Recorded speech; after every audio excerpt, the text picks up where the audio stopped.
Bible Mysteries, Unsealed, Episode 5. Jesus in India, the Missing Years Revealed.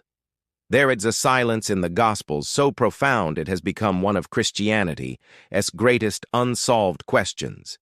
From the age of 12, when Jesus is found in the temple amazing the teachers, until the age of 30, when he steps into the Jordan to be baptized, the Bible tells us nothing.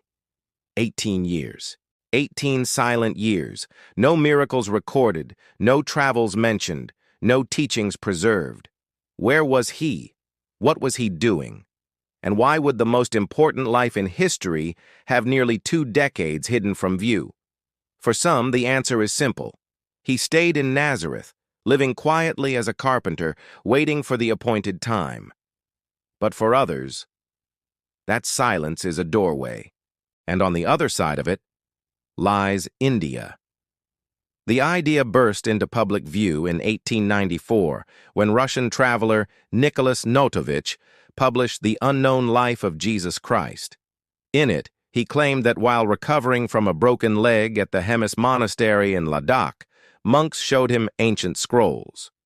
These documents, he said, recorded the life of Isa, a revered teacher from the West, who came to India, studied with Hindu and Buddhist masters, and preached a gospel of compassion before returning to his homeland.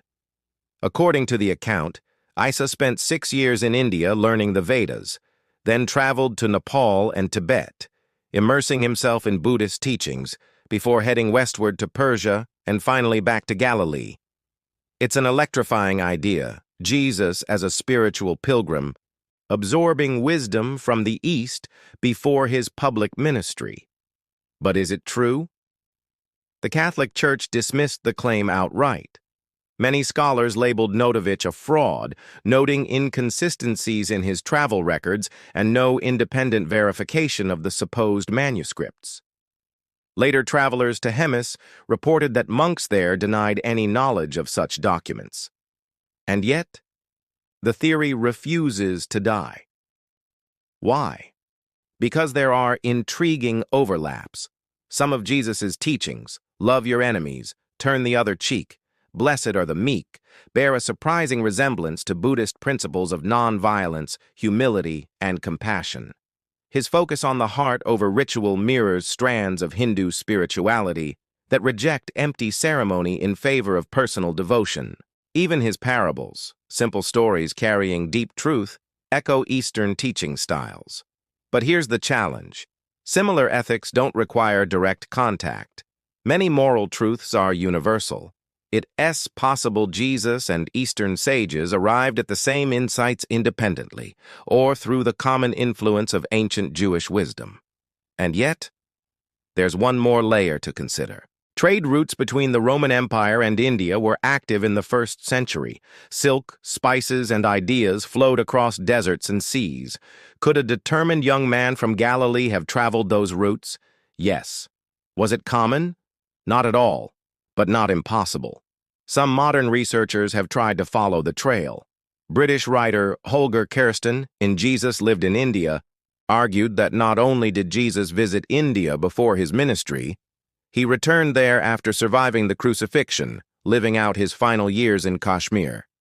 There, in the city of Srinagar, stands the Rosabal Shrine, claimed by some locals to be the tomb of Uz Asaf, a holy man they believe to be Jesus himself. It's a dramatic claim, one that rewrites the resurrection as escape and the ascension as journey. But it collides head-on with the heart of Christian faith. That Jesus died, was buried, and rose again bodily, conquering death forever. If he simply lived out his days in another land, the gospel collapses. So perhaps the question isn't, did Jesus travel to India? Perhaps it's, why are we so eager to fill the silence? 18 hidden years make us restless. We want every detail, every step, every teaching. But maybe God left that space deliberately, to remind us that the gospel is not about exhaustive biography, it's about divine mission. Whether he stayed in Nazareth or wandered the Himalayas, Jesus emerged at 30, not as an apprentice rabbi or a political revolutionary, but as the Lamb of God, ready to take away the sin of the world. And that transformation wasn't about geography. It was about obedience. Still, the story lingers. Because if Jesus truly walked the dusty roads of India, it would be one of history's greatest cultural intersections, the meeting of East and West in a single life, the convergence of worlds. And maybe, in a way, he did. Not physically, but in the breadth of his message. A gospel that transcends borders, a kingdom not bound to Rome, Jerusalem, or India. A truth as at home in a Himalayan monastery as it is in a Galilean fishing village. So, was Jesus in India, a hidden pilgrim in the East? Or is it a legend woven from the threads of longing, curiosity, and imagination?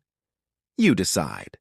But remember, the power of his message doesn't depend on where his feet walked. It depends on where his words take you.